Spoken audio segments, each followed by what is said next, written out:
जय हिंद दोस्तों। Welcome to AP academy. आज हम लोग तुगलक डायनेस्टी को ही कंटिन्यू करेंगे। ठीक। उसके पहले हम लोग पिछला रिकैप कर लेते हैं कि पिछली क्लास में हम लोगों ने क्या देखा था। देखिए, पिछली क्लास की अगर हम बात करें, ठीक, तो पिछली क्लास में हमने तुगलक डायनेस्टी के बारे में पढ़ा था कि तुगलक डायनेस्टी तीसरी डायनेस्टी थी दिल्ली सल्तनत पर रूल करने वाली। इसके अलावा इसके जो फाउंडर थे वो कौन थे? गाजी मलिक। ठीक। जिनको बाद में किस नाम से जाना गया? गयाजुद्दीन तुगलक के नाम से। और 1320 से इनका रीन पीरियड स्टार्ट हुआ और ये कहां तक चला था? 1414 तक। आपको ये याद रखना है, 1414 तक। ठीक। और इसी डायनेस्टी के टाइम पर सबसे ज्यादा दिल्ली सल्तनत का एक्सपांशन किनके कार्यकाल में हुआ? मोहम्मद बिन तुगलक के। मैंने आपको बताया था मोहम्मद बिन तुगलक एक लौते ऐसे रूलर थे जिनके समय में दिल्ली सल्तनत सबसे ज्यादा एक्सपांड भी हुई, और यही एक लौते ऐसे सुल्तान रहे हैं जिनके समय में दिल्ली सल्तनत का डाउनफॉल होना भी शुरू हुआ था। इसके अलावा बात करें तो इनका जो रीन पीरियड था वो था 1320 से लेकर के 1414 तक, मतलब 1320 से लेकर के 1414 तक क्या था? इनका रीन पीरियड था। इसके बाद बात करें तो मैंने आपको बताया था कि जितनी भी डायनेस्टीज ने दिल्ली सल्तनत पे रूल किया, सबसे लॉन्गेस्ट टेन्योर किसका था? तुगलक डायनेस्टी का। तो आपको याद रखना है, सबसे लॉन्गेस्ट टेन्योर किसका था? तुगलक डायनेस्टी का, अराउंड 94 ईयर्स। ठीक। और अगर हम पूछें आपसे सबसे शॉर्टेस्ट टेन्योर किसका था, तो वो याद रखना है खिलजी डायनेस्टी का। ठीक। तो तुगलक डायनेस्टी का सबसे ज्यादा था और खिलजी डायनेस्टी का जो था वो सबसे कम टेन्योर था। ठीक। इसके बाद फिर हमने गयाजुद्दीन तुगलक के बारे में पढ़ा, जिनका कार्यकाल था 1320 से लेकर 1325 तक। गयाजुद्दीन तुगलक पहले ऐसे सुल्तान थे दिल्ली के जिनके नाम के आगे क्या लगा था? गाजी। देखिए, इनका ओरिजिनल नेम क्या था? गाजी मलिक। ठीक। गाजी मैंने आपको बताया, गाजी क्या हुआ करता था। देखिए, दीन के काम में जो व्यक्ति सक्सेसफुल होता था उसको गाजी कहा जाता था। ठीक। और जैसे जो व्यक्ति सक्सेसफुल नहीं हो पाता था, जो किसी कारण से शहीद हो जाता था, तो उसको क्या बोला जाता था? शहीद। ठीक। तो रिलीजियस वर्क में अगर कोई व्यक्ति सफलता प्राप्त करता था तो क्या बोला जाता था? उसको गाजी। इसके बाद बात करें तो ये पहले ऐसे सुल्तान थे जिन्होंने इरिगेशन के लिए नहर बनाने का काम किया था। ठीक। तो अगर पूछा जाएगा कि कनाल्स बनाने वाले सबसे पहले सुल्तान कौन थे, तो वो थे गयाजुद्दीन तुगलक। इसके बाद बात करें तो इन्होंने एक चप्पन खोट नाम का फोर्ट बनवाया था। कौन से शहर में? तुगलकाबाद। तुगलकाबाद आज का जो दिल्ली के पास है तुगलकाबाद। ठीक है। इस शहर को बसाने वाले कौन थे? गयाजुद्दीन तुगलक। और इसी तुगलकाबाद शहर में एक किला बनवाया था, छप्पन कोट का किला। इसके बाद बात करें तो इनकी जो पॉलिसी थी वो थी रस्म मियान अकॉर्डिंग टू बरूनी। ठीक है। बरूनी के मुताबिक इनकी पॉलिसी जो थी वो मिडिल पाथ में थी। मतलब ना तो इनकी पॉलिसी बहुत ज्यादा हार्श हुआ करती थी और ना बहुत ज्यादा लिबरल होती थी, मतलब बीच का रास्ता। ठीक है। तो रस्म मियान का मतलब ही ये था कि इनकी नीति ना तो बहुत ज्यादा उदारता थी और ना ही बहुत ज्यादा क्रूरता थी। ठीक है। बीच का रास्ता जो था, तो इसका जो नीति थी वो कौन थी? रस्म मियान। इसके बाद बात करें तो निजामुद्दीन औलिया ने, ठीक है, इनको एक शब्द कहा था गियाजुद्दीन को। गियाजुद्दीन की जो है निजामुद्दीन औलिया, उस टाइम पर सूफी संत जो थे दिल्ली में, तो उनसे बहस हो गई थी। ठीक है। तो उसमें गियाजुद्दीन तुगलक ने कहा था निजामुद्दीन औलिया से कि आप, मैं दिल्ली पहुंचूं उसके पहले आप दिल्ली से चले जाइएगा। तो उस टाइम पर निजामुद्दीन औलिया ने उनको जवाब दिया था, हनूच दिल्ली दूरस्त। हनूज दिल्ली दूरस्त का मतलब ये था कि जनाब अभी दिल्ली दूर है। ठीक। इसके बाद बात करें अगली, तो ये ही पहले व्यक्ति हैं जिन्होंने पोस्टल सिस्टम स्टार्ट किया था। ठीक है। तो आपको याद रखना है, एक तो सबसे पहली बात, कनाल बनाने वाले भी सुल्तान सबसे पहले यही थे, और पोस्टल सिस्टम को शुरू करने वाले भी सुल्तान सबसे पहले यही थे। ठीक। गयाजुद्दीन तुगलक की डेथ कब हुई? 1325 में। ठीक है। इनके लिए अफगानपुर जो दिल्ली के पास है, यहां पर एक लकड़ी का महल बनवाया गया था। ठीक है। अब ये महल जो बनवाया था वो इनके बेटे किसने बनवाया था?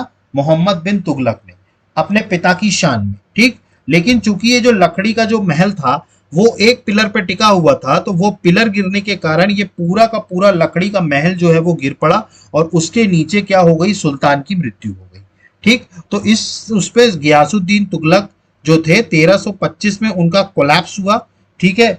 एक लकड़ी की बिल्डिंग का। ठीक। और इनकी क्या हो गई? डेथ हो गई। ठीक, तो इस तरीके से गयाजुद्दीन तुगलक की क्या हो गई, डेथ हो गई।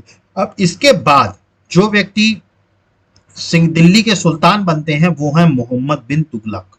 ठीक है, इनका कार्यकाल रहा 1325 से लेके 1351 तक।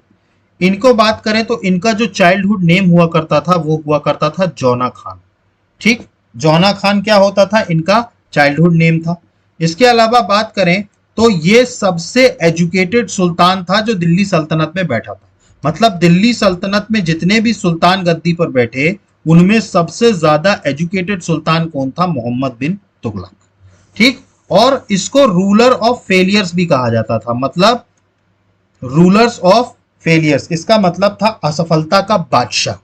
ठीक, अब इसको असफलता का बादशाह क्यों कहा गया था, क्योंकि मोहम्मद बिन तुगलक ने जितनी भी पॉलिसीज अपने कार्यकाल में अपनाई सारी की सारी पॉलिसीज क्या हो गई थी, फेल कर गई थी।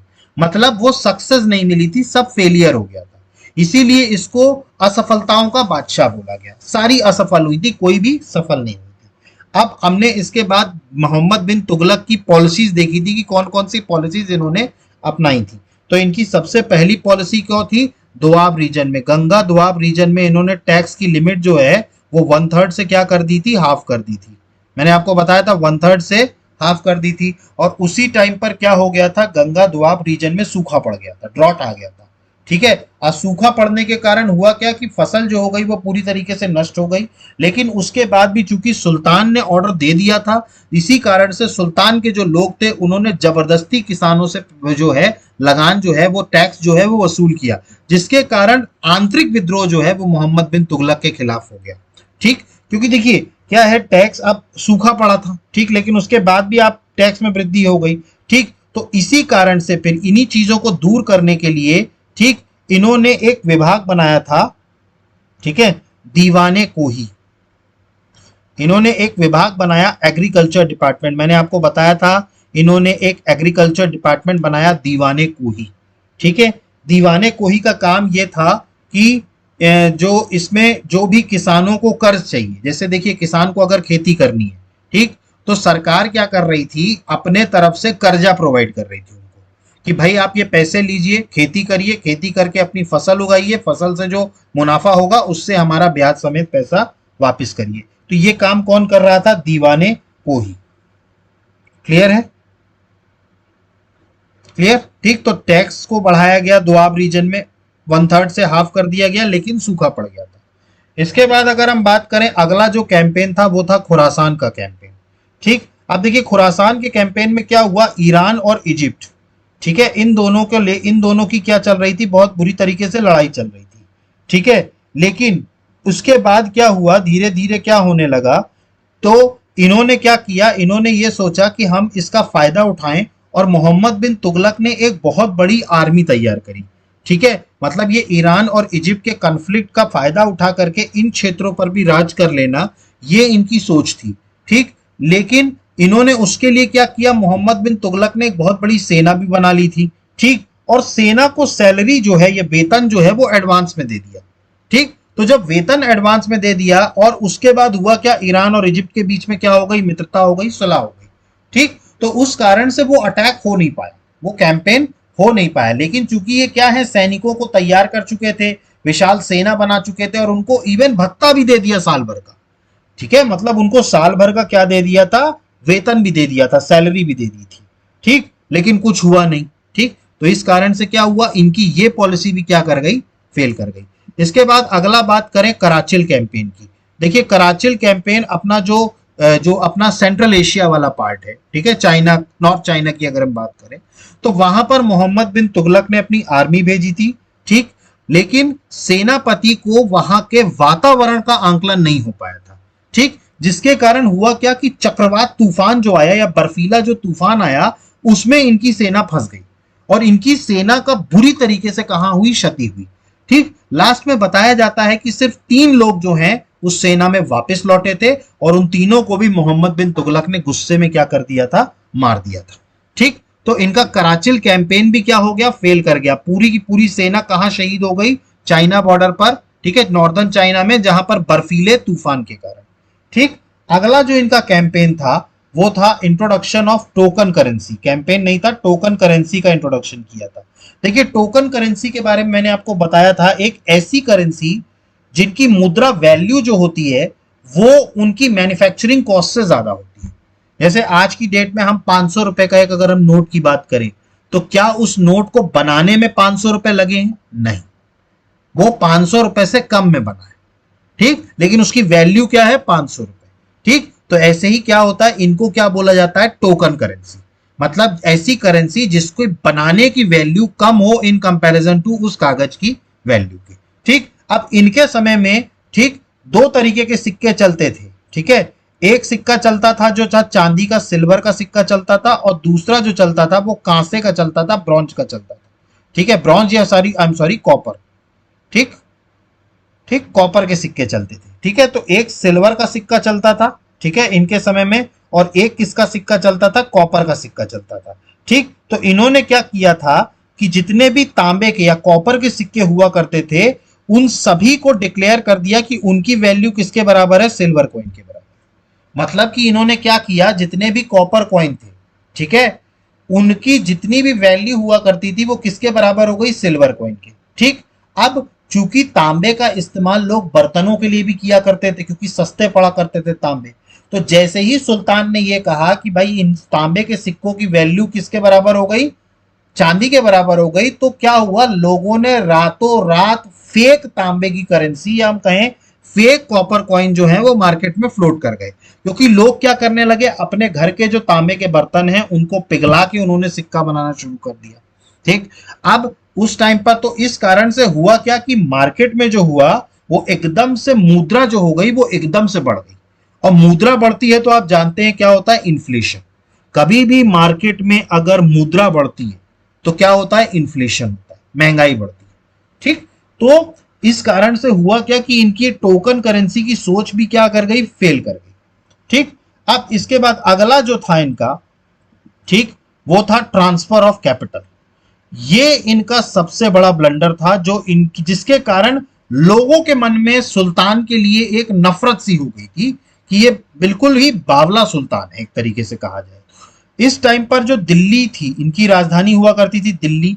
ठीक, अब साउथ में अपने महाराष्ट्र की अगर हम बात करें, ठीक है, तो यहां पर एक जगह हुआ करती थी देवगिरी। ठीक, देवगिरी का नाम बदल के बाद में इन्होंने क्या कर दिया था? दौलताबाद। यह आपको याद रखना है, देवगिरी जो है वो दौलताबाद का पहले का नाम है। ठीक है, उसका नाम किसने बदला था? मोहम्मद बिन तुगलक ने, और अपनी राजधानी को दिल्ली से दौलताबाद शिफ्ट किया। ठीक, तो इसमें क्या हुआ, मोहम्मद बिन तुगलक अगर खुद और अपने प्रशासन को सिर्फ ट्रांसफर करता तो दिक्कत नहीं होती, लेकिन इसने ये ऑर्डर पास कर दिया कि दिल्ली में एक भी व्यक्ति नहीं रुकना चाहिए, सब के सब कैसे जाएंगे? दौलताबाद जाएंगे, और जाने की कोई व्यवस्था नहीं करी थी। अब दिल्ली से जितने भी लोग थे वो सारे कहां जा रहे थे? दौलताबाद जा रहे थे। अब बहुत से लोग, आधे जो लोग थे वो रास्ते में ही खत्म हो गए क्योंकि कोई सुविधा नहीं थी। अब दौलताबाद पहुंचने के बाद, ठीक है, अगर ये वहीं रुक जाते तो भी जस्टिफाइड होता, लेकिन इन्होंने क्या किया, दौलताबाद पहुंचने के बाद फिर से इन्होंने क्या किया, बोला नहीं चलो वापस चलो दिल्ली। ठीक, तो इनकी जो ये ट्रांसफर ऑफ कैपिटल थी, इसके कारण लोगों के प्रति जो था सुल्तान की जो इमेज थी वो बहुत ज्यादा गिर गई थी। ठीक, तो आपको ये याद रखना है। ठीक, तो इतना हमने कल की क्लास में पढ़ा था। ठीक, इसके बाद मैंने आपको कुछ पॉइंट्स और भी बताए थे। इनकी जो सोच थी मोहम्मद बिन तुगलक की, ये थोड़ी सी लिबरल सोच थी। मैंने आपको बताया था एक लौता ऐसे सुल्तान दिल्ली सल्तनत के जिन्होंने हिंदुओं के त्योहारों में पार्टिसिपेट किया था। मतलब एक लौता दिल्ली का सुल्तान जिसने हिंदुओं के त्योहारों में पार्टिसिपेट किया था। मतलब आप समझ सकते हैं this person is very liberal. इनकी सोच क्या थी? बहुत लिबरल थी। ठीक, अब इनके समय में मैंने आपको बताया था इबान बतूता, मोरक्को का एक ट्रैवलर था इबान बतूता। ये भी इनके समय में आया था 1333 में। ठीक है, तो इबान बतूता जो मोरक्को का यात्री था, ठीक है, वो किसके समय में आया? मोहम्मद बिन तुगलक के समय में। और इसे क्या किया था? इबान बतूता को दिल्ली का काजी बनाया था इन्होंने, काजी ऑफ दिल्ली।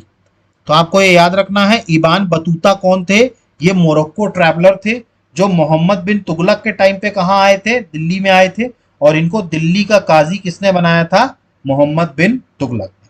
क्लियर हुआ आप लोगों को? और 1351 में, ठीक है, मोहम्मद बिन तुगलक की मृत्यु हो जाती है, ठीक। और इनकी मृत्यु के उपरांत बदाऊनी, ठीक है, बदाऊनी जो थे उन्होंने एक बात कही थी कि आज सुल्तान को उसकी जनता से और जनता को उसके सुल्तान से मुक्ति मिल गई। मतलब उन्होंने तंज वे में बदाऊनी ने यह बात कही थी मोहम्मद बिन तुगलक के मृत्यु के बाद, ठीक। तो ये क्यों कहा गया था? ये इसलिए कहा गया था कि आज जो थी वो जनता को अपने सुल्तान से आजादी मिल गई और सुल्तान को अपनी जनता से आजादी। क्लियर हुआ? ठीक। तो यहां तक हमने लास्ट क्लास में पढ़ा था मोहम्मद बिन तुगलक के बारे में। इनके बारे में मैंने आपको एक और चीज भी बताई थी कि इनके शासनकाल में दिल्ली सल्तनत में कई ऐसे क्षेत्र थे जो स्वतंत्र हो गए थे। जैसे अगर हम बात करें, मैंने आपको बताया था 1338 में बंगाल हुआ था, ठीक। 1347 में बहमनी हुआ था, 1336 में विजयनगर हुआ था। तो ये सारे किंगडम जो अलग अलग बने वो किसके समय में बने? मोहम्मद बिन तुगलक के समय में। तो यहां तक हमारा लास्ट क्लास में हुआ था, ठीक। अब इसके आगे जो हम पढ़ेंगे, ठीक, वो सबसे पहले तो हम ये पढ़ेंगे कि मोहम्मद बिन तुगलक की ये जो योजनाएं थी या जो हम कहें जिनको पॉलिसीज हुआ करती थी, इनकी फेलियर का कारण क्या था। मतलब देखिए, कोई भी पॉलिसी ऐसे ही फेल नहीं करती है, ठीक है, कुछ ना कुछ उसके कारण होते हैं, ठीक। तो इतनी सारी जो पॉलिसीज मोहम्मद बिन तुगलक ने चलाई, डिस्पाइट ऑफ द फैक्ट कि ये सबसे एजुकेटेड सुल्तान था, तो ये इतनी सारी पॉलिसीज फेल कैसे कर गई, ठीक। तो इसके फेलियर का कारण क्या था ये हम आगे देखेंगे, ठीक। तो आज हम जो देखेंगे मोहम्मद बिन तुगलक के कि what are the reasons for the failures of the policies of सुल्तान, ठीक है, सुल्तान की पॉलिसीज के फेलियर के रीजंस क्या थे। सबसे पहला था स्टबर्न एंड इम्पेशेंट सुल्तान। देखिए, सबसे पहली अगर हम बात करें ना, तो अगर हम स्टबर्न की बात करें तो स्टबर्न का मतलब होता है हिंदी में हठी, हठी, ठीक है। और इम्पेशेंट की बात करें तो ये होता है उतावला, ठीक। तो एक तरीके से कहा जाए तो सुल्तान जो थे वो बहुत ही हठी हुआ करते थे और ये सुल्तान बहुत ज्यादा उतावला था। उतावला का मतलब ये हो जाता है, ठीक है, कि ये बहुत ज्यादा विचार विमर्श नहीं करते थे पॉलिसीज पर, मतलब लागू कर दो बस बिना सोचे समझे।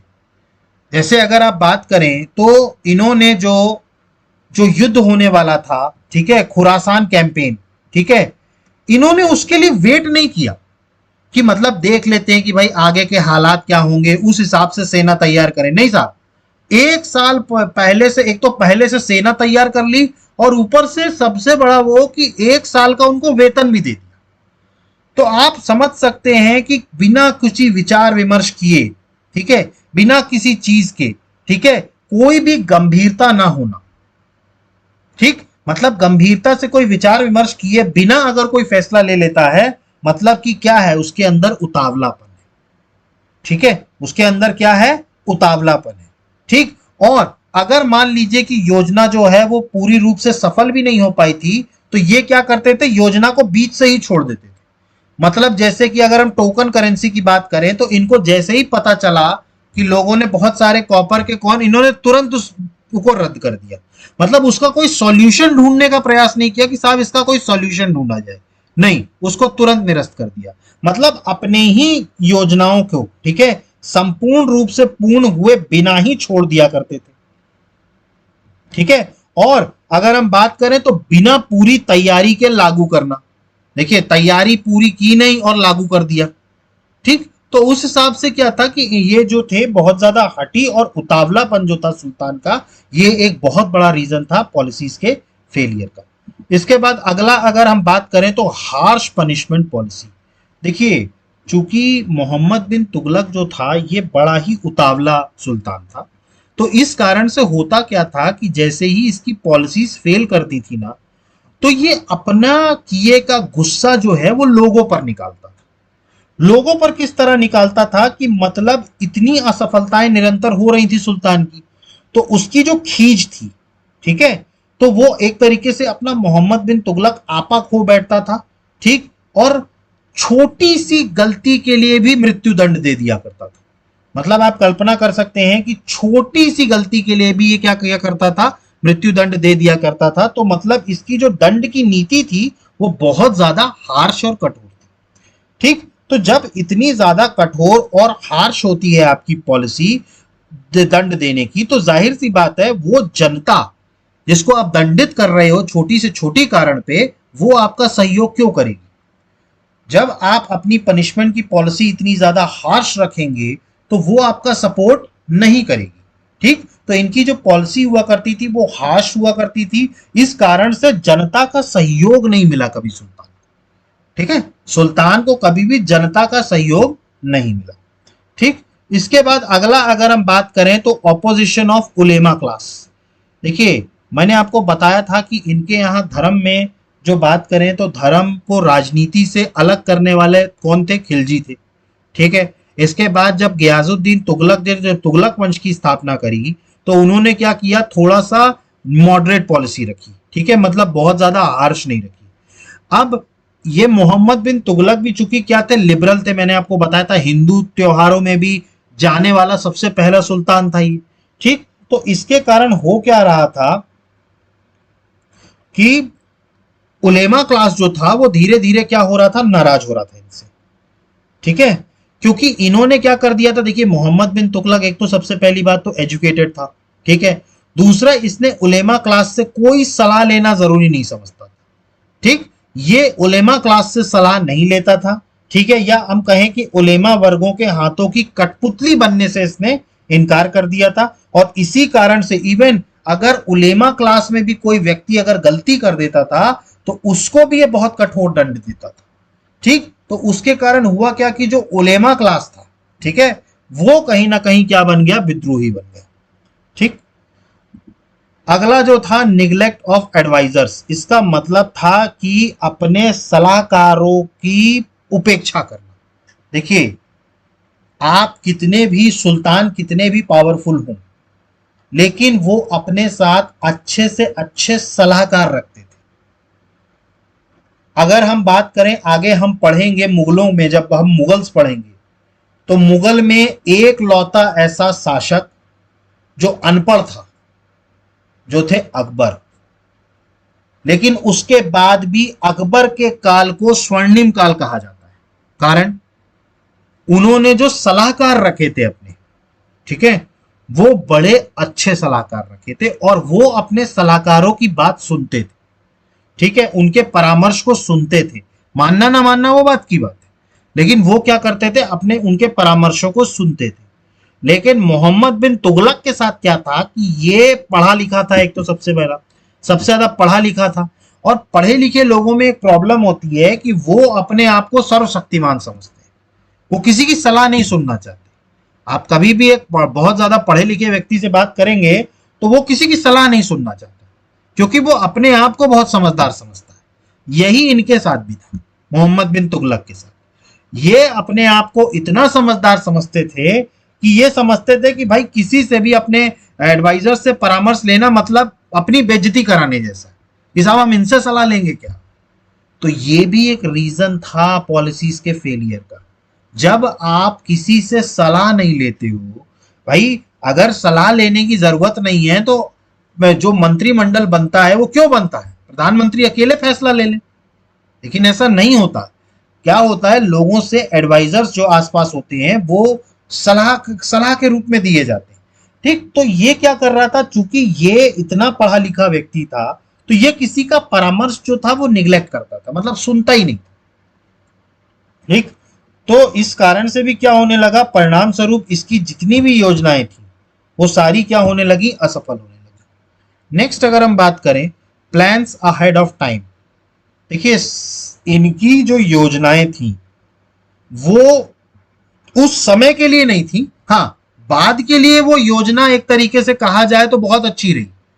जैसे अगर हम बात करें आज की डेट में हमारी जो करेंसी है वो कौन सी करेंसी है, टोकन करेंसी।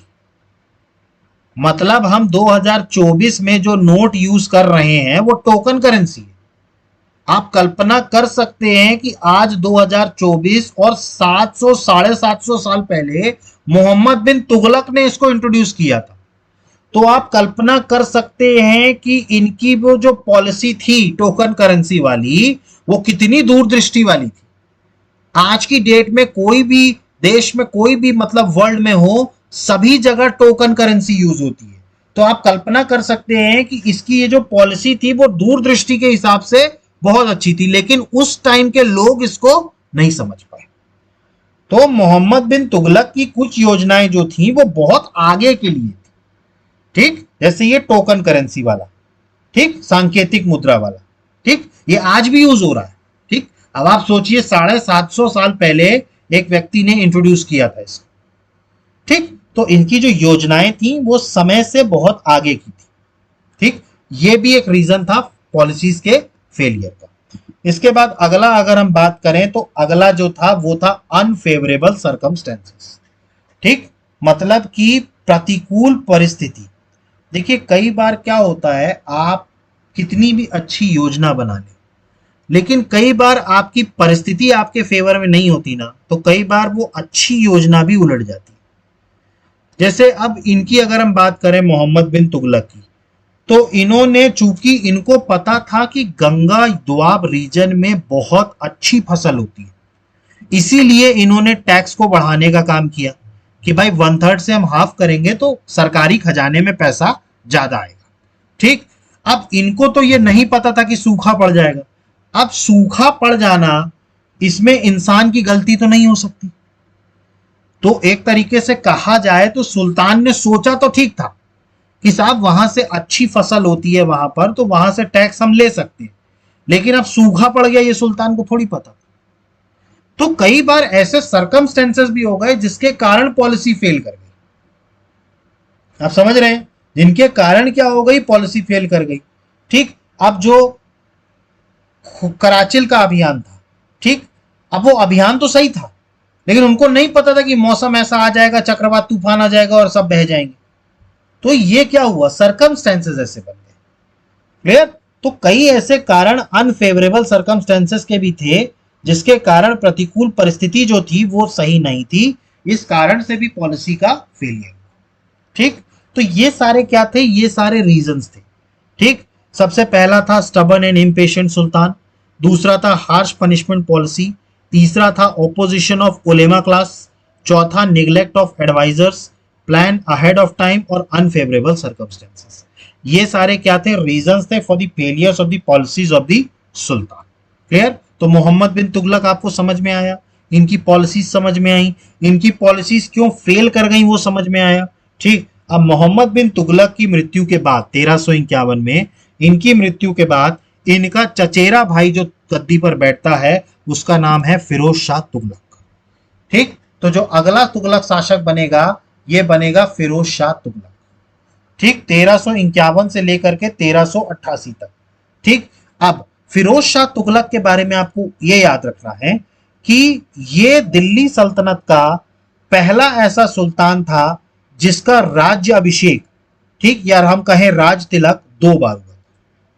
ठीक, ये आपको याद रखना है। ही वॉज 2 टाइम्स क्राउन, मतलब इनकी जो क्राउनिंग हुई वो कितनी बार हुई, 2 बार हुई। 2 बार, एक लौता ऐसा सुल्तान दिल्ली सल्तनत का जिसकी राज्य तिलक कितनी बार हुआ, 2 बार हुआ। ठीक, एक बार अगर हम बात करें तो एक बार इनका हुआ था थट्टा में।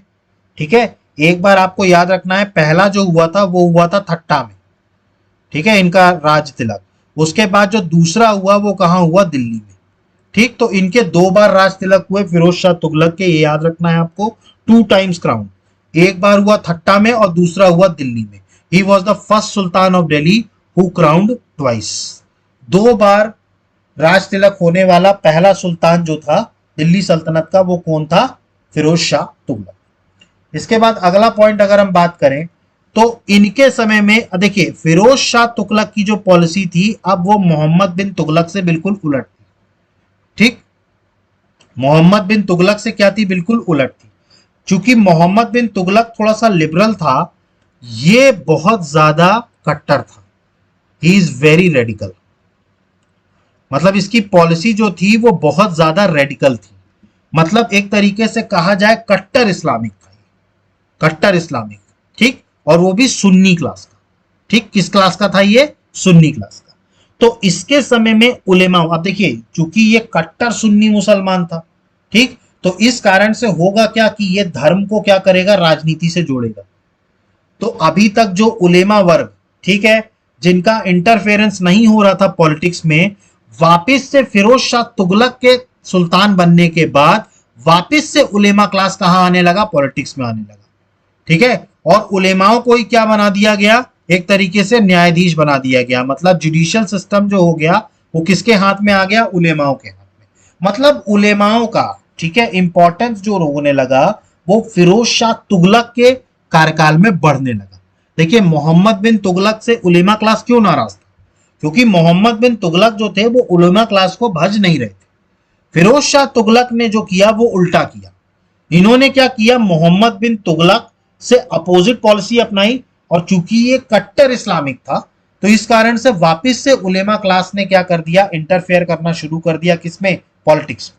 ठीक, और न्याय व्यवस्था जो थी वो किसके हाथ में आ गई, उलेमाओं के हाथ में। ठीक, अगला अगर हम बात करें, अच्छा अब ये सब कर क्यों रहा था, देखिए फिरोज शाह तुगलक ये काम क्यों कर रहा था, क्योंकि फिरोज शाह तुगलक की जो मां थी ना, इनकी जो मदर थी, अगर हम बात करें फिरोज शाह तुगलक की, ये हिंदू थी।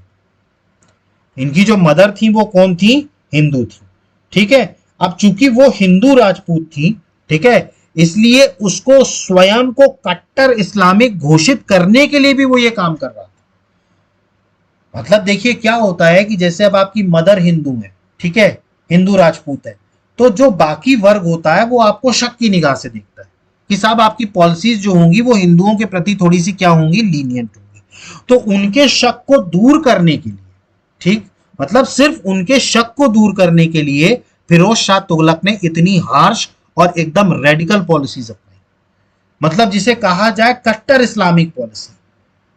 उसमें चाहे हिंदुओं के मंदिर तोड़वाने हो तो इसने तोड़वाए, ठीक है, तो कई सारे काम इन्होंने किए। ठीक है, किस लिए, अपने वर्ग को संतुष्ट करने के लिए कि साहब भले ही मेरी मां हिंदू हैं लेकिन मैं कट्टर इस्लामिक हूं। ठीक, तो इसका रीजन क्या था, ठीक, अब देखिए इसका सबसे बड़ा प्रमाण था जिजिया टैक्स लगाना ब्राह्मणों पे। ये एक बहुत बड़ा इसका वो था।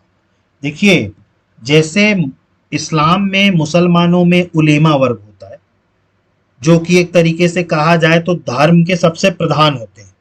ठीक है, उनके धर्म के सबसे प्रधान कौन होते हैं, उलेमा वर्ग।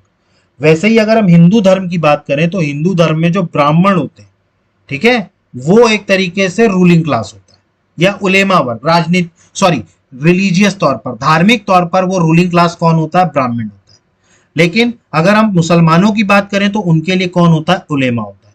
इससे पहले जितने भी सुल्तान थे, ठीक है, किसी ने भी ब्राह्मणों पर जिजिया टैक्स लगाने की हिम्मत नहीं की थी। अभी मैं आपको बताऊंगा जिजिया टैक्स क्या है, जजिया टैक्स क्या है, ठीक है, जिजिया टैक्स क्या है। तो ब्राह्मणों पर इससे पहले किसी की भी हिम्मत नहीं हुई कि वो जिजिया टैक्स किस पे लगा दे, ब्राह्मणों पे लगा दे। कारण क्या था कि भले ही मुस्लिम शासक शासन कर रहे थे लेकिन फिर भी हिंदुस्तान में जो मेजॉरिटी पॉपुलेशन रहती थी वो हिंदुओं की रहती थी। ठीक, और हिंदुओं का जो रिलीजियस सुप्रीम था वो कौन थे, ब्राह्मण थे। ठीक, तो वो क्या करते थे, अपना अपमान बर्दाश्त कर सकते थे लेकिन ब्राह्मणों का अपमान बर्दाश्त नहीं कर सकते थे। तो विद्रोह के डर से कि हिंदू जो मेजॉरिटी है, देखिए अगर हिंदू मेजॉरिटी विद्रोह कर देती ना तो ये सुल्तान उल्तान को पता नहीं ये कहां तक फेंका जाते, इनका पता भी नहीं चलता। क्योंकि जो मेजॉरिटी पॉपुलेशन है अगर वो भड़क गई तो कितने सैनिक हैं आपके पास, कितना संभाल लोगे आप। समझ में आ रहा है आपको। ठीक, तो जब आप, तो इस विद्रोह से बचने के लिए ब्राह्मण कुल पर कभी भी जिजिया टैक्स नहीं लगाया गया। फिरोज शाह तुगलक पहले ऐसे दिल्ली सुल्तनत के सुल्तान रहे हैं जिन्होंने ब्राह्मणों पर जिजिया टैक्स लगाने की हिम्मत करी थी। वरना ब्राह्मण जो कि हिंदुओं का क्या था, रिलीजियस एक तरीके से कहा जाए प्रमुख माना जाता था धार्मिक तौर पर, उन पर लगान लगाने की हिम्मत किसी की नहीं होती थी जिजिया टैक्स। फिरोज शाह तुगलक याद रखना है पहला ऐसा सुल्तान जिन्होंने ब्राह्मणों पर जिजिया टैक्स लगाया। इसके बाद बात करें तो इन्होंने अपने राज्य को चलाने के लिए इस्लाम, देखिए चूंकि ये कट्टर इस्लामिक था, ठीक है, तो इसने क्या किया, इस्लाम के तहत ये चीजों को चलाना चाहता था, ठीक है, मतलब एक तरीके से कहा जाए ये इस्लामिक स्टेट के रूप में चलाता था, ठीक। तो इसने 4 टैक्स इंपोज किए थे। सबसे पहला टैक्स था जिजिया, दूसरा था जकात, तीसरा था खराज और चौथा था खुम्स। देखिए पहले जो टैक्स लगा करते थे वो 24 तरीके के टैक्स लगते थे। मतलब फिरोज शाह तुगलक के आने से पहले जो टैक्स लगा करते थे वो 24 तरीके के टैक्स लगा करते थे। इसने वो सारे टैक्सों को घटा के कितना कर दिया, 4 टैक्स में तब्दील कर दिया, ठीक। इसमें सबसे पहला टैक्स कौन सा, जजिया टैक्स, ठीक। उसके बाद जकात, तीसरा था खराज और चौथा था खुम्स, ठीक। सबसे पहले अगर हम जिजिया की बात करें तो जिजिया टैक्स बेसिकली जो नॉन इस्लामिक हुआ करते थे या जो नॉन मुस्लिम हुआ करते थे उनके ऊपर ये टैक्स लगाया जाता था। देखिए उस टाइम पर जो अपने धार्मिक जगह हुआ करती थी, मतलब रिलीजियस प्लेसेस, ये समझिएगा रिलीजियस प्लेसेस, ठीक है। अब जो नॉन इस्लामिक हुआ करता था या जो नॉन मुस्लिम हुआ करता था, अगर उसको अपनी धार्मिक जगह पर जाना है तो उसको सुल्तान को टैक्स देना पड़ता था धार्मिक जगह पे जाने के लिए, ठीक। तो ये जिजिया जो टैक्स था वो क्या था, यही वो टैक्स हुआ करता था जो किस पे लगता था, याद रखना है, नॉन मुस्लिम्स पर। अगर वो अपने कहीं पर भी जैसे मंदिर जा रहे हैं, ठीक है, अब बनारस के मंदिर जाना है, ठीक, तो उसके लिए पहले सुल्तान को टैक्स देना पड़ेगा, ठीक। तो इनको क्या होना पड़ता था कि जो नॉन इस्लामिक थे, ठीक है, उनको अपने धार्मिक स्थल पर जाने के लिए जो टैक्स देना पड़ता था वो कौन सा टैक्स था, जिजिया टैक्स, ठीक। इसके बाद अगला जो टैक्स था वो था जकात। देखिए ये जकात जो हुआ करता था ये मुसलमानों पे लगता था, मुस्लिम का टैक्स था। देखिए मैंने आपको जब राइज ऑफ इस्लाम पढ़ाया था, ठीक, तो 5 मैंने फंडामेंटल प्रिंसिपल्स बताए थे जो हर मुसलमान को फॉलो करने चाहिए जो इस्लाम धर्म को मानता है, ठीक है। उसमें एक जकात भी होता था। जकात क्या होता था, चूंकि ये कट्टर इस्लामिक था, ठीक, तो ये उसी हिसाब से अपने देश को चलाता था, मतलब दिल्ली को चलाता था, ठीक। तो इसने क्या किया, जकात टैक्स इंट्रोड्यूस किया। जो मुस्लिम साल भर में जितना भी कमाते हैं, ठीक है, मतलब मुस्लिम जितना भी साल भर में अर्न करते हैं उसका कुछ परसेंटेज एज अ टैक्स किसको देना पड़ेगा, सुल्तान, ठीक। तो जकात क्या हुआ करता था, ठीक, मुसलमानों की आय पर लगने वाला कर, इनकी जो आय हुआ करती थी उस पर जो कर लगता था वो कौन सा था, जकात टैक्स हुआ करता था। और ये जकात टैक्स सिर्फ और सिर्फ किन पर लगता था, मुसलमानों पर, याद रखिएगा जकात, ठीक। इसके बाद अगला जो है वो है खराज टैक्स। देखिए ये बेसिकली जो खराज टैक्स हुआ करता था ये हुआ करता था लैंड टैक्स, ठीक है, जमीन पर जो कर लिया जाता है, ठीक, मतलब जो खेती वगैरह करते हैं जमीन पर, ये मुस्लिमों के लिए भी था और नॉन मुस्लिमों के लिए भी था। खराज सबसे वसूला जाता था, ठीक है, जो भी खेती कर रहा है, किसानी कर रहा है, ठीक है, जो भी जगह का इस्तेमाल कर रहा है, ठीक है, तो वो उससे वो टैक्स लिया जाता था लैंड टैक्स के रूप में, और इसको क्या कहा गया, खराज कहा गया, ठीक। तो खराज क्या था, बेसिकली लगान कृषि राजस्व का, एग्रीकल्चर उसका, ठीक। इसके बाद जो आखिरी टैक्स हुआ करता था ये हुआ करता था खुम्स, ठीक। ये टैक्स क्या होता था, देखिए उस टाइम पर भी क्या हुआ करते थे, ये सुल्तान लोग अलग अलग जगह पर आक्रमण किया करते थे। अब आक्रमण करते थे तो जाहिर सी बात है वहां से किसकी लूट होगी, धन की लूट होगी, भाई वहां से पैसा रुपया सोना वोना सब लेके आएंगे, ठीक। तो खुम्स बेसिकली होता क्या था कि लूट के धन को किस तरीके से कितना सुल्तान को पहुंचाना है, ठीक, और कितना बाकियों को बांटना है, ये किससे तय होता था, खुम्स से, ठीक। मतलब कि ये जो लूट का माल होता था, किसका, लूट का माल, जो वहां से लूटते थे ये लोग, उसमें कितना परसेंटेज सुल्तान को पहुंचना है वो कौन सा टैक्स हुआ करता था, खुम्स टैक्स, ठीक। तो लूट का जो धन हुआ करता था उसको बोला करते थे खुम्स टैक्स। तो ये 4 टैक्स इंट्रोड्यूस किए थे फिरोज शाह तुगलक ने। जजिया जो कि धार्मिक टैक्स था जो नॉन इस्लाम लोगों पे लगता था, जकात जो कि इस्लामिक लोगों पर लगता था उनकी अर्निंग पर, खराज लैंड टैक्स सभी पर लगता था, और खुम्स लूट का माल, लूट का जो धन हुआ करता था उस पे जो टैक्स लगता था। ठीक। अगला अगर हम बात करें, इन्होंने एक और टैक्स इंट्रोड्यूस किया था, इरिगेशन टैक्स, हक ए सर्व, हक ए सर्व। ठीक है, तो ये जो हक ए सर्व है, ठीक है, ये सिंचाई कर हुआ करता था, इरिगेशन टैक्स। ठीक। देखिए इन्होंने क्या किया था, मैंने आपको बताया था तुगलक वंश में कई सारी नहरें बनाई गई थी इरिगेशन के लिए। मैंने आपको बताया था सबसे पहले कनाल बनाने वाले कौन थे, गियाजुद्दीन तुगलक। ठीक। तो इन्होंने भी क्या किया था, बहुत सारी कनाल्स नहरें बनवाई थी। अब जाहिर सी बात है कि जो किसान है, ठीक है, उसको अपनी फसल के लिए क्या चाहिए, इरिगेशन चाहिए, पानी चाहिए। ठीक है, क्योंकि देखिए पूरी तरीके से आप रेन पे डिपेंडेंट नहीं रह सकते, बारिश पे पूरी तरीके से निर्भर नहीं हो सकते। तो सिंचाई के लिए जो नहरों का इस्तेमाल करते थे, वो नहर जो किन्होंने बनवाई थी, सुल्तान ने बनवाई थी। देखिए आप समझिएगा, कुछ लोग खुद की भी नहर बनवा लिया करते थे, कुएं बनवा लिया करते थे, लेकिन कुछ ऐसे थे जो सुल्तान और सुल्तान ने बनवाई थी नहरें। ठीक। अगर उन नहरों का इस्तेमाल अगर जनता करती थी, कोई भी करेगा, ठीक, तो उसको अपने लागत का या अपने जितना भी उसने बनाया है उसका 1/10 पार्ट एज अ टैक्स देना पड़ेगा, किसको, सुल्तान। ठीक। तो इन्होंने इरिगेशन कर चालू किया था, हक ए सरब। तो आपको याद रखना है, दिल्ली के वो सुल्तान जिन्होंने इरिगेशन टैक्स जो है वो चालू किया था, तो वो थे कौन, फिरोज शाह तुगलक। और इन्होंने कौन सा टैक्स चालू किया था, हक ए सरब। ठीक है, ये क्या था, एक इरिगेशन टैक्स, जो कितना लगता था, 1/10। ठीक। इसके बाद फिरोज शाह तुगलक ने और कुछ चीजें करी थी रेवेन्यू जनरेट करने के लिए। ठीक। ये पॉइंट पहले पढ़ लेते हैं, उसके बाद वो आगे देखेंगे। देखिए इनके समय में जो इक्तेदार हुआ करते थे, इनकी पोस्ट हेरिडेटरी कर दी थी। अब देखिए इक्तेदार कौन हुआ करते थे। देखिए इक्तेदार बेसिकली कौन होते थे कि भाई एक पर्टिकुलर जगह आपको दे दिए, आपका काम है टैक्स को वसूल करना वहां से। ठीक है, और टैक्स को वसूल करने के बाद, ठीक, उस टैक्स का कुछ परसेंटेज अपने पास रख के और बाकी किसको भेजना, सुल्तान को भेजना। ये इक्तेदार का काम होता था। ठीक। तो इक्तेदारों में, ठीक है, और हमने एक सामंतवादी भी पढ़े थे, फ्यूडरलिज्म वाले। दोनों में फर्क है, इक्तेदार और फ्यूडल्स, इनमें फर्क है।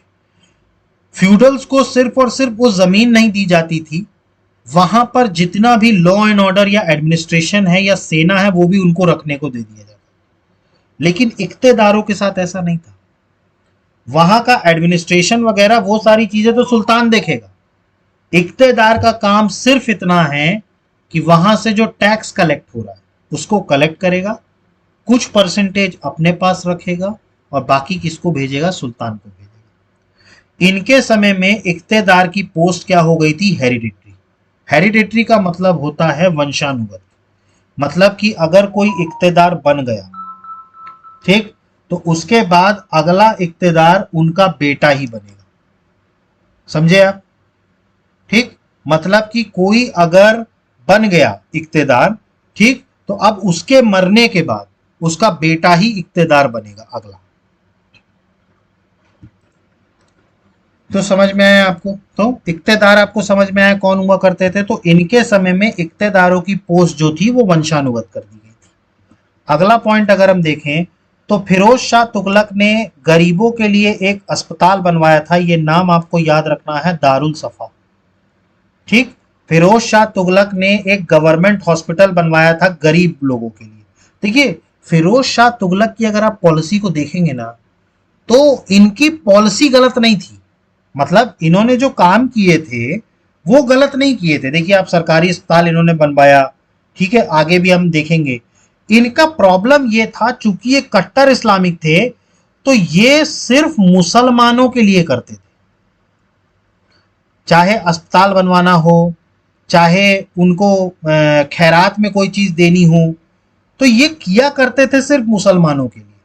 अगर फिरोज शाह तुगलक ने सबके लिए ये काम किया होता ना, तो जैसे अकबर द ग्रेट बोले जाते हैं आज, वैसे ही फिरोज शाह तुगलक को भी द ग्रेट में श्रेणी में लाया जाता। लेकिन इनका पॉलिसी बहुत अच्छी थी, लेकिन इनकी पॉलिसी किसकी थी? सिर्फ मुसलमानों के लिए। ठीक, देखिए दिल्ली सल्तनत के ज्यादातर जितने भी सुल्तान थे, इन्होंने कभी भी अपने आप को हिंदुस्तान का सुल्तान नहीं माना। ये शुरू से ही सिर्फ मुसलमानों के ही सुल्तान माने जाते थे, मतलब ये मुसलमानों के ही राजा माने जाते थे। मुगल्स में और दिल्ली सल्तनत में यही अंतर था।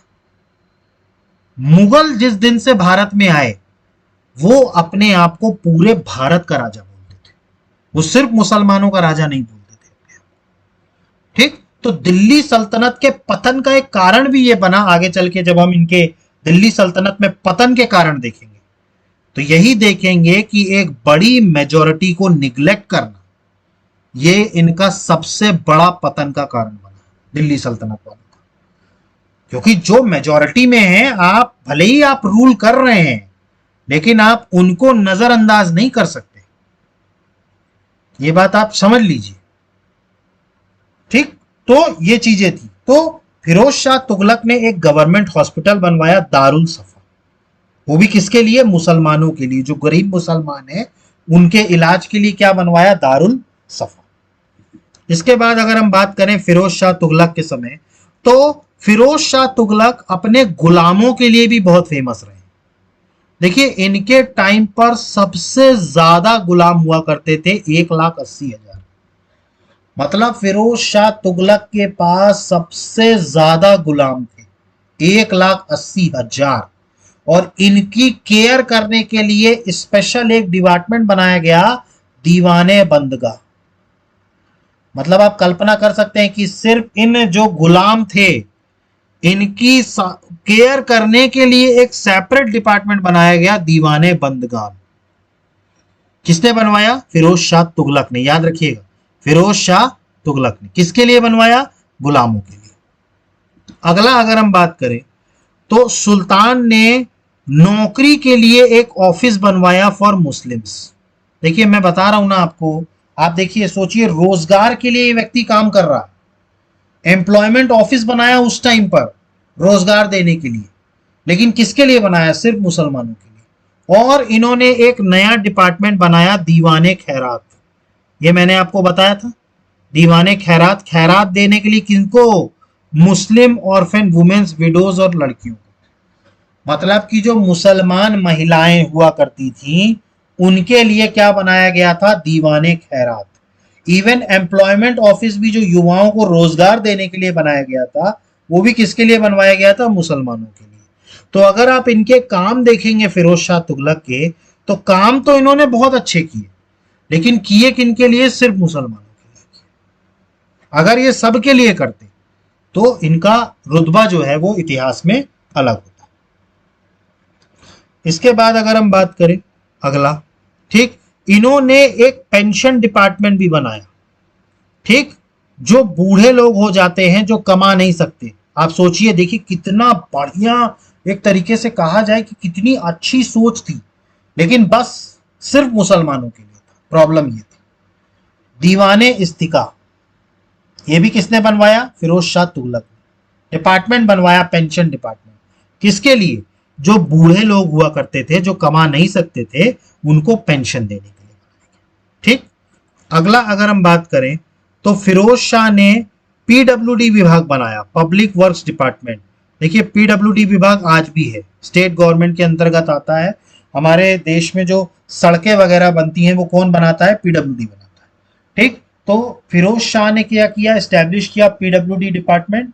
और इसके अलावा इसने फिरोज शाह कोटला का किला भी बनवाया। ये आपको याद रखना है, फिरोज शाह कोटला। ठीक, तो फिरोज शाह कोटला का जो है किला जो है वो किसने बनवाया था? फिरोज शाह तुगलक ने बनवाया था। ठीक, अगला देखें अगर हम, तो फिरोज शाह तुगलक हैज इंस्टॉल्ड अशोका के पिलर। देखिए अशोका के पिलर एडिक्ट्स को तोपड़ा और मेरठ से दिल्ली लाने वाले कौन थे? फिरोज शाह तुगलक। ये पॉइंट इंपॉर्टेंट है, याद रखना। फिरोज शाह तुगलक ही हैं जिन्होंने अशोक के पिलर्स को तोपड़ा और मेरठ से कहा लाया था? दिल्ली लाया था। ठीक, ये कौन किया, किसने किया था, फिरोज शाह तुगलक। अगला अगर हम बात करें तो इसने अपनी खुद की ऑटोबायोग्राफी लिखी, दलयाल ए फिरोज शाही। देखिए, अपनी खुद की ऑटोबायोग्राफी भी इन्होंने लिखी। ठीक, क्या नाम था, दलाइले फिरोज शाही। ठीक, दलाइले फिरोज शाही, ये क्या थी, ऑटोबायोग्राफी थी, किसकी, फिरोज शाह तुगलक की। अगला अगर हम बात करें तो फिरोज शाह तुगलक ने कुतुब मीनार को भी रिपेयर करवाया था। अब देखिए, ये कुतुब मीनार आप जानते हैं, इसको किसने बनवाना शुरू किया था, कुतुबुद्दीन ऐबक ने। ठीक, कुतुबुद्दीन ऐबक ने सिर्फ एक फ्लोर बनवाया था। इसके बाद फिर इसको कंप्लीट किसने किया था, इल्तुतमिश ने। ठीक, लेकिन उसके बाद फिर कुतुब मीनार को रिपेयर किसने कराया, फिरोज शाह तुगलक ने। ठीक, और इसकी जो चौथी और पांचवी स्टोरी थी ये किसने बनवाई, फिरोज शाह तुगलक ने। तो आपको याद रखना है, कुतुब मीनार से रिलेटेड 3 सुल्तान रहे हैं, याद रखिएगा, ये बहुत इंपॉर्टेंट है, कुतुबुद्दीन ऐबक, इल्तुतमिश और फिरोज शाह तुगलक।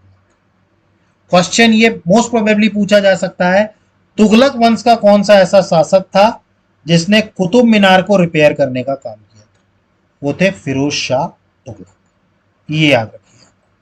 ठीक, इसके अलावा अगर हम बात करें तो तुगलक वंश का जो आखिरी रूलर था, ठीक, वो था नासरुद्दीन मोहम्मद तुगलक। ये आपको याद रखना है, तुगलक वंश का आखिरी रूलर था नासरुद्दीन मोहम्मद तुगलक।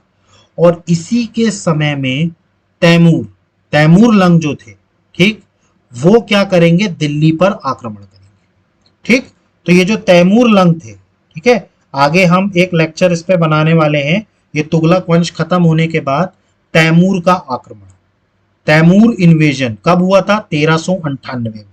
ठीक, तो तैमूर लंग ने किसके टाइम पर इन्वेड किया दिल्ली में, नासरुद्दीन मोहम्मद तुगलक को। और इससे तुगलक वंश यहां से क्या हो गया, समाप्त हो गया। और इन्होंने ही अपने, तैमूर लंग ने ही अपने एक व्यक्ति को दिल्ली की सल्तनत पर बिठाया, उसका नाम क्या था, खिज्र खां। ठीक, और खिज्र खां को क्या बना दिया, हिंदुस्तान का सुल्तान बना दिया। और यही खिज्र खान थे जिन्होंने किस डायनेस्टी की स्थापना करी, सैयद वंश की। देखिए, तुगलक के बाद जो अगला वंश दिल्ली सल्तनत पर शासन करेगा वो कौन था, सैयद डायनेस्टी। और सैयद डायनेस्टी के फाउंडर कौन थे, खिज्र खां।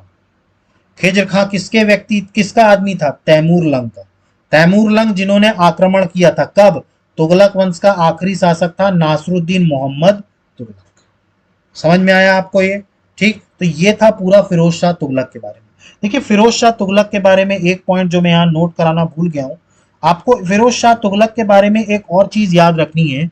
इन्होंने अपने उसमें, जैसे अगर हम बात करें तो फ्रूट गार्डन बनवाया था, फलों का गार्डन बनवाया था। तकरीबन 1200 गार्डन इन्होंने बनवाए थे दिल्ली में।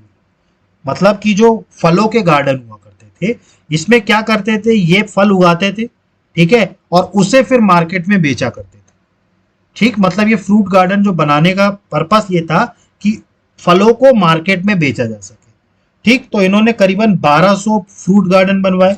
ठीक है, इसके बाद इन्होंने कई सारे शहर भी बसाए थे। ये आपको नाम याद रखने हैं शहरों के, जो फिरोज शाह तुगलक ने बसाए थे। ठीक है, आपको याद रखना है, इन्होंने सबसे पहला जो शहर बसाया था वो था हिसार, जो कि आज के हरियाणा में है। ठीक, इसके बाद आपने नाम सुना होगा फिरोजाबाद। ठीक, फिरोजाबाद। ठीक है, इसके बाद अगर हम बात करें तो फतेहाबाद, ये भी इन्होंने ही बनवाया था। ठीक, फतेहाबाद के बाद अगर हम बात करें तो अगला था जौनपुर। ये सब नाम याद रखिएगा शहरों के, ये सब किसने बनवाए, फिरोज शाह तुगलक ने। ये पॉइंट नोट कर लीजिएगा आप, क्योंकि ये पॉइंट मैंने इसमें नोट नहीं किया, तो आप अपनी कॉपी में ये पॉइंट नोट कर लीजिएगा। इन्होंने 1200 फ्रूट गार्डन बनवाए।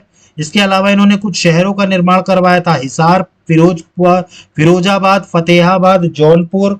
ठीक है, इसके अलावा अगर हम बात करें तो फिरोजपुर भी इन्होंने ही बनवाया था। ठीक है, तो याद रखना है फिरोजपुर। ठीक, फिरोजपुर भी किसने बनवाया था, इन्होंने ही बनवाया था। ठीक, तो ये फ्रूट गार्डन भी इन्होंने बनवाया था और ये सारे शहर भी इन्होंने बनवाए थे। क्लियर, तो आपको फिरोज शाह तुगलक समझ में आए। ठीक, फिरोज शाह तुगलक की जो पॉलिसी हुआ करती थी वो क्या करती थी, काफी ज्यादा रिजिड हुआ करती थी, किसके प्रति, हिंदुओं के प्रति। इवन अगर हम बात करें तो चूंकि ये कट्टर सुन्नी इस्लामिक था, तो इनके शिया भी इनके टारगेट में रहते थे। देखिए मैंने आपको बताया था शिया और सुन्नी दो वर्ग हुआ करते थे, ठीक। तो शिया लोगों को भी ये बहुत उससे दंड दिया करता था, ठीक है। मतलब बड़ी हार्श पॉलिसी थी, हिंदुओं के प्रति तो थी, ठीक। चलिए हिंदुओं के प्रति तो समझ में आती है, लेकिन चूंकि ये कट्टर सुन्नी इस्लामिक था, इस कारण से शियाओं से भी क्या करता था, ये बहुत ज्यादा चिढ़ता था, ठीक। तो अब हमें इसके बाद फिरोज शाह तुगलक की प्रशासनिक सुधार, एडमिनिस्ट्रेटिव रिफॉर्म्स इसने जो किए वो देखना है, ठीक। उसके अलावा इन्होंने जो इनकी शासन की नीति हुआ करती थी, मतलब ये किस तरीके से रूल करते थे, वो सारी कंडीशंस हमको देखनी है, ठीक। तो फिरोज शाह तुगलक समझ में आए आपको, ठीक। अब हम इनकी कंडीशंस देखते हैं। Administrative reforms of Firoz Shah Tughlaq, ठीक है। इन्होंने कौन कौन से एडमिनिस्ट्रेटिव रिफॉर्म्स किए? सबसे पहला इन्होंने किया रेवेन्यू सिस्टम, ठीक है। देखिए रेवेन्यू व्यवस्था मतलब राजस्व व्यवस्था, ठीक है। देखिए फिरोज शाह तुगलक ने क्या किया था, ठीक है, इन्होंने बहुत सारे टैक्सेस में कुछ रिफॉर्म्स किए थे, ठीक है। जैसे अगर हम बात करें, ठीक है,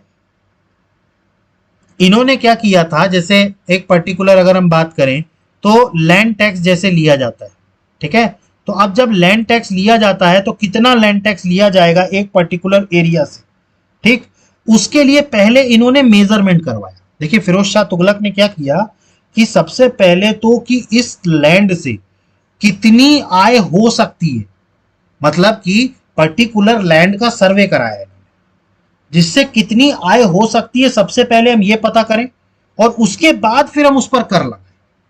देखिए कई बार क्या होता था कि जैसे पता ही नहीं चलता था कि इस जमीन से कितना पैसा जनरेट होगा, ठीक है, मैं मतलब कितनी आय होगी।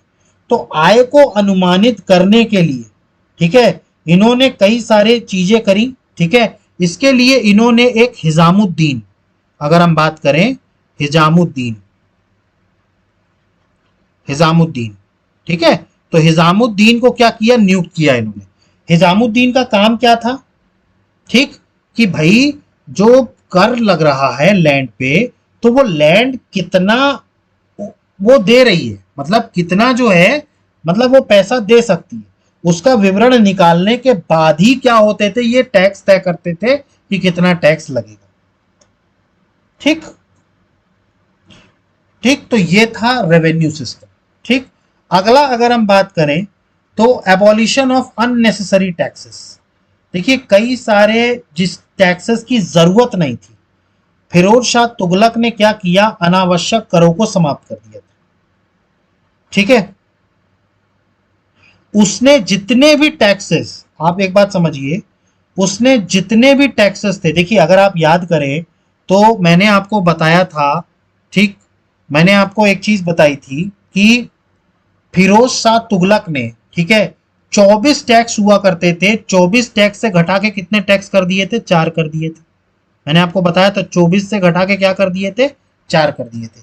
धार्मिक तौर पर जो जो टैक्स नहीं लग सकता था, चूंकि ये धार्मिक, देखिए इनके प्रशासनिक सुधार में आपको एक पॉइंट याद रखना पड़ेगा, चूंकि ये कट्टर इस्लामिक शासक था, तो ये अपना पूरा शासन जो है वो शरीयत के हिसाब से चला।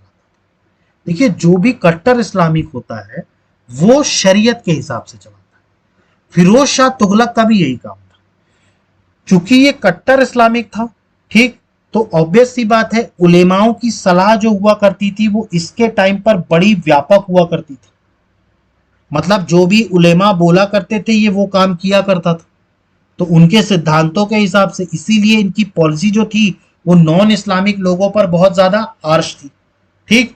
तो इसने क्या किया, चूंकि ये अननेसेसरी टैक्सेस जो धर्म के आधार पर सही नहीं है, ठीक है, उनको भी क्या करता था, ये एबॉलिश करता था।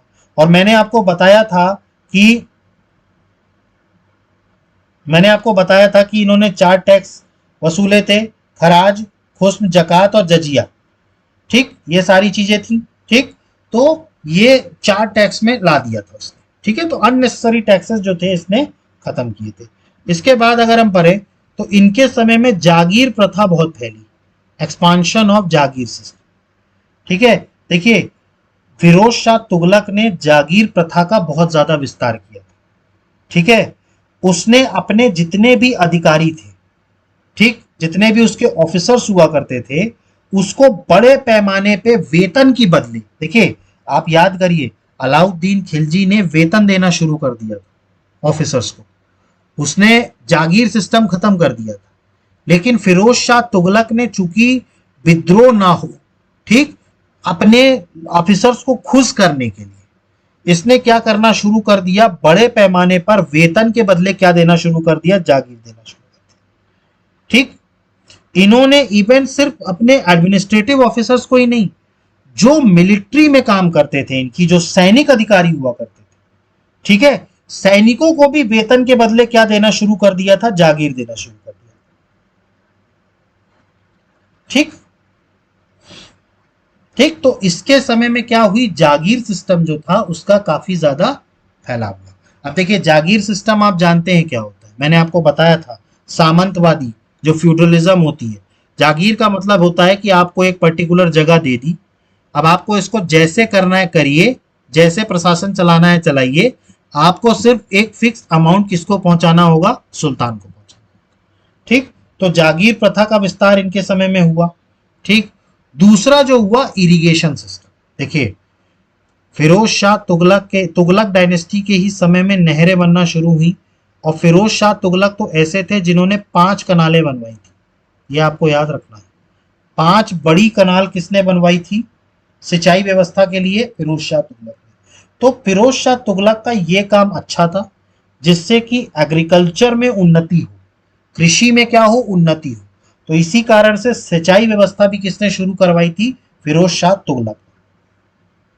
क्लियर, इसने कई सारी नहरें बनवाई थी, टोटल 5 नहरें इसने बनवाई थी। ठीक है, टोटल 5 जो थी, 5 बड़ी बड़ी नहरें इसने, 5 कनाल जो थी वो इसने बनवाई थी। ठीक, इसके बाद अगला अगर हम बात करें तो गार्डन्स, मैंने अभी आपको बताया कि इन्होंने 1200 गार्डन बनवाए थे। 1200 गार्डन किस लिए बनवाए थे, वहां पर फल उगाएंगे और फल को क्या करेंगे, फिर मार्केट में बेच के वहां से कमाई करेंगे। तो देखिए सोच अच्छी थी, ठीक है, रेवेन्यू जनरेट करने के लिए सोच बहुत अच्छी थी। 1200 गार्डन बनवाए, फ्रूट्स गार्डन, जहां पर अलग अलग फल लगाए जाते थे और फिर उन्हीं फलों को कहा किया जाता था, मार्केट में बेचा जाता था। ठीक, तो एक तो गार्डन का किया। ठीक, इसके बाद अगर हम बात करें, अगला जो था वो था इंडस्ट्री। देखिए इनके समय में कई सारे कारखाने भी लगे। फिरोज शाह तुगलक के समय में अगर हम बात करें, ठीक, तो टोटल 36 कारखाने लगे थे।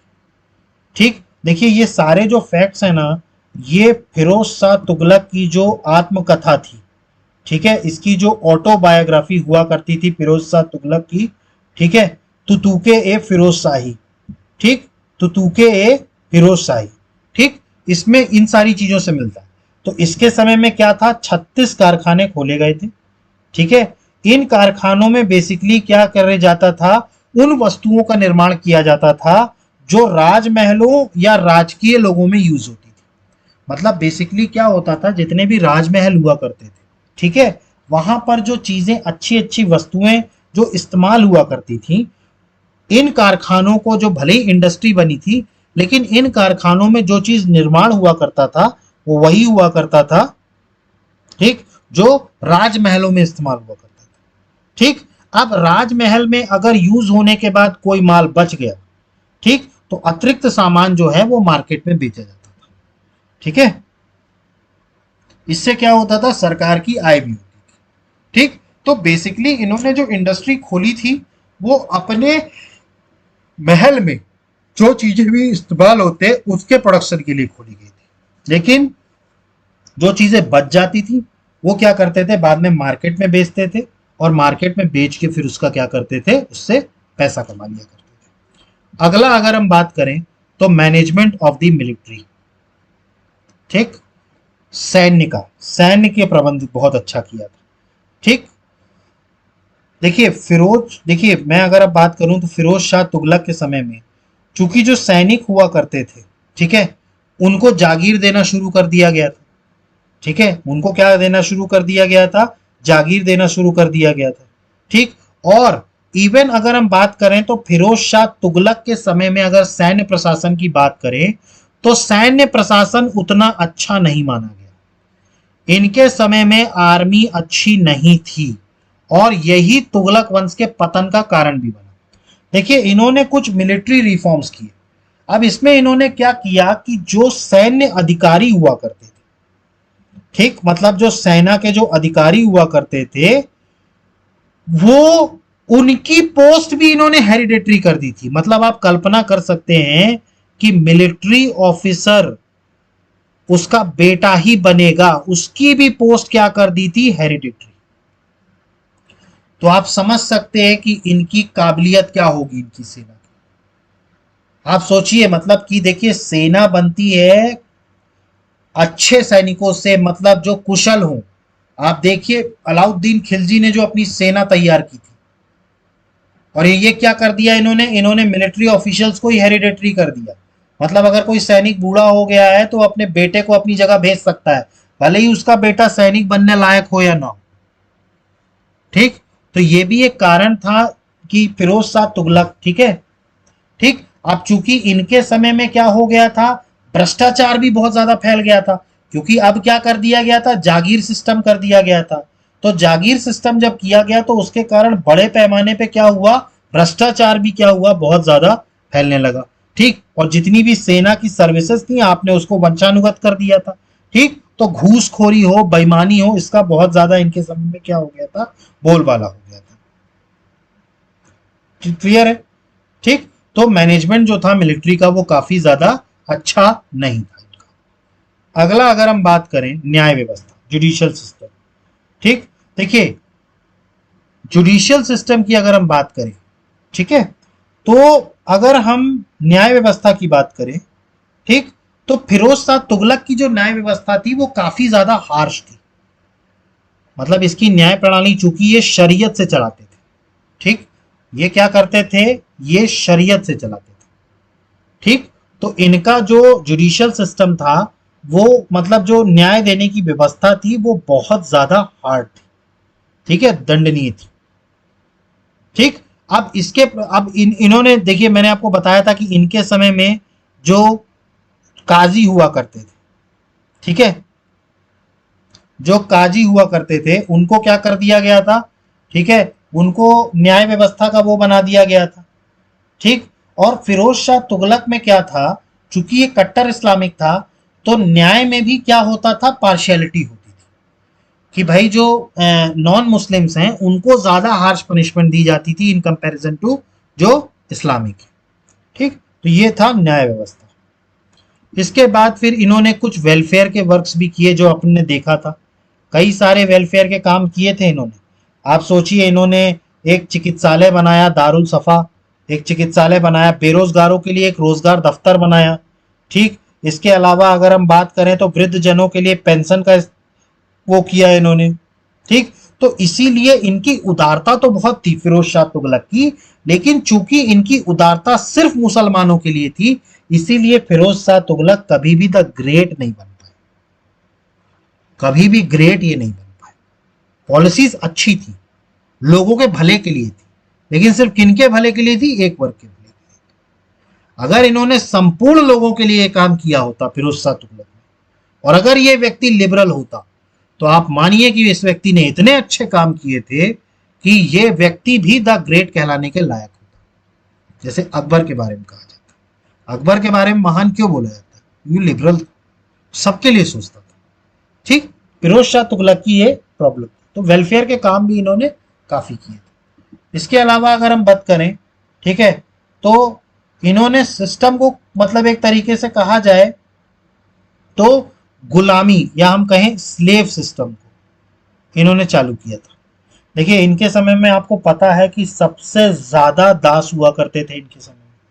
ठीक, दासों के लिए एक दीवाने बंदगाह इनको बनाना पड़ा, डिपार्टमेंट बनाना पड़ा स्लेव्स के लिए। तो स्लेव सिस्टम भी इनके टाइम पर काफी ज्यादा प्रेवलेंट था। इसके बाद अगला हम बात करें तो इन्होंने शिक्षा और लिटरेचर, साहित्य के प्रति भी इनका, फिरोज शाह तुगलक का काफी ज्यादा प्रेम था। ठीक है, शिक्षा प्रसार के लिए इन्होंने मदरसे, ठीक है, मदरसे, ठीक है, मदरसे इन्होंने बड़े पैमाने पर खुलवाए थे। फिरोज शाह तुगलक ने क्या किया था, मदरसे बहुत बड़े पैमाने पे खुलवाए, ठीक है, और वहां पर योग शिक्षकों को भी भर्ती किया जाता था। ठीक है, मतलब जो, मतलब क्वालिफाइड टीचर्स हुआ करते थे उनकी भी व्यक्ति किए वे किया जाता था। ठीक है, उसके अलावा इवन स्कॉलरशिप, आप कल्पना कर सकते हैं स्कॉलरशिप देने का काम भी फिरोज शाह तुगलक ने शुरू किया था। स्कॉलरशिप मतलब छात्रवृत्ति, ठीक है, मतलब जो छात्र पैसा नहीं दे सकते थे तो विद्यार्थियों के लिए छात्रवृत्ति देने की भी व्यवस्था की गई थी, ठीक है।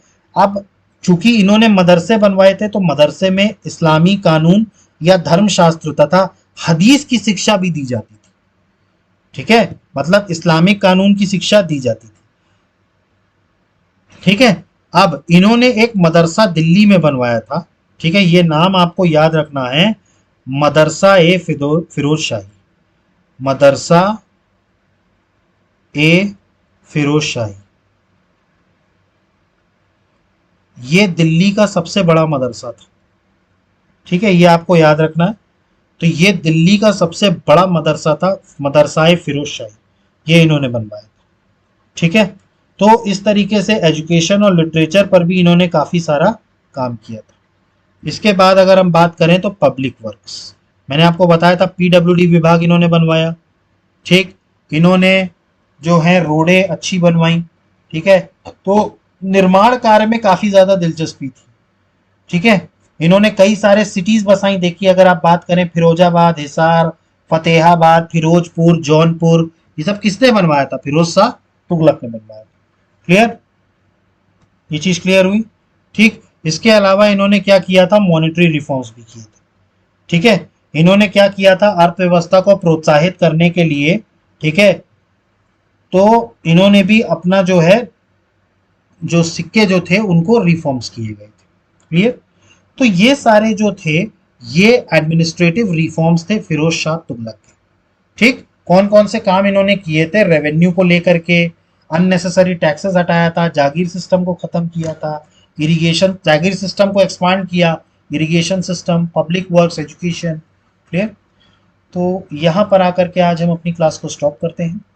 आज की डेट में हमने जो पढ़ा वो हमने मोहम्मद बिन तुगलक की पॉलिसीज़ के फेलियर के कारण पढ़े, और इसके बाद हमने फिरोज शाह तुगलक के बारे में पढ़ा डिटेल में, और हमने उनके एडमिनिस्ट्रेटिव रिफॉर्म्स देखे, ठीक।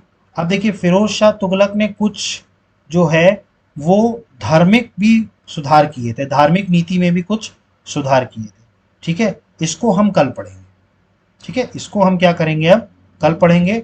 और कल से जो हम शुरू करेंगे वो करेंगे तैमूर का इन्वेजन।